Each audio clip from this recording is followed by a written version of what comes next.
నేను నా local friend బోనీని, bro ఇక్కడ ఏమైనా తెలిసిన మ్యారేజెస్ ఉంటే చెప్పు, వెళ్ళి చూద్దాం అంటే మా ఆడియన్స్ కూడా చూపిస్తాను అడిగా. పెళ్లికి వెళ్ళాలంటే తెలిసిన వాళ్ళదే అయ్యి ఉండాలా అని చెప్పి బండి మీద అలా సిటీ టూర్ వేసాం, పెళ్లిళ్ళు ఎక్కడ అవుతున్నాయా అని. ఇక్కడ ఉగాండాలో క్రిస్టియన్ అండ్ ముస్లిం పాపులేషన్ ఎక్కువ శాతం మ్యారేజెస్ మసీదులో ఆర్ చర్చిలో అవుతాయి. ఇక్కడ మ్యారేజెస్ 90% సాటర్డే ఆర్ సండేస్ పెట్టుకుంటారంట. అందరు చుట్టాలు అటెండ్ అవుతారని ఆ డేస్ లో ఫిక్స్ చేసుకుంటారంట మ్యారేజ్. చర్చి దగ్గర జనాలు కనిపించారని ఆనందపడే లోపు పెళ్లి ఆల్రెడీ కాసేపటి క్రితమే అయిపోయిందని తెలిసింది. ఇక్కడ పెళ్లి అండ్ రిసెప్షన్ ఒకే దగ్గర జరుపుకోరంట. రిసెప్షన్ కి బయలుదేరి వెళ్ళిపోయారని అక్కడ చర్చి వాచ్మెన్ చెప్పాడు. అడ్రస్ అడిగితే ఏరియా నేమ్ చెప్పాడు కానీ ఎగ్జాక్ట్ లొకేషన్ తెలీదా అన్నాడు. ఆ లొకేషన్ ఇక్కడ నుండి 30 కిలోమీటర్స్ దూరంలో ఉంది. నేను సర్లే అని లైట్ తీసుకున్నా కానీ నా ఫ్రెండ్ బోని మాత్రం పెళ్లి అయిపోతే ఏంటి ఇంకా రిసెప్షన్ ఉంది కదా అని బండి ఎక్కు నేను తీసుకెళ్తాను మళ్ళీ బైక్ స్టార్ట్ చేసాం.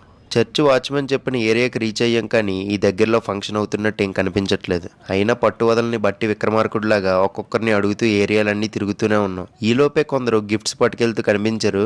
పక్కాగా వీళ్ళు పెళ్లికే వెళ్తున్నారని అర్థమైంది. వాళ్ళని ఫాలో అవుతూ వెళ్ళాం. ఫైనల్ గా మేము వెతికే ఆ రిసెప్షన్ దగ్గరికి చేరుకున్నాం. వెళ్ళగానే సాధించాడ్రా అన్న అనిపించింది. అందరూ టిప్ టాప్ గా రెడీ అయ్యారు. మన బోని మాత్రం పుష్పరాజ్ కాస్ట్యూమ్ లాంటిది వేసాడు.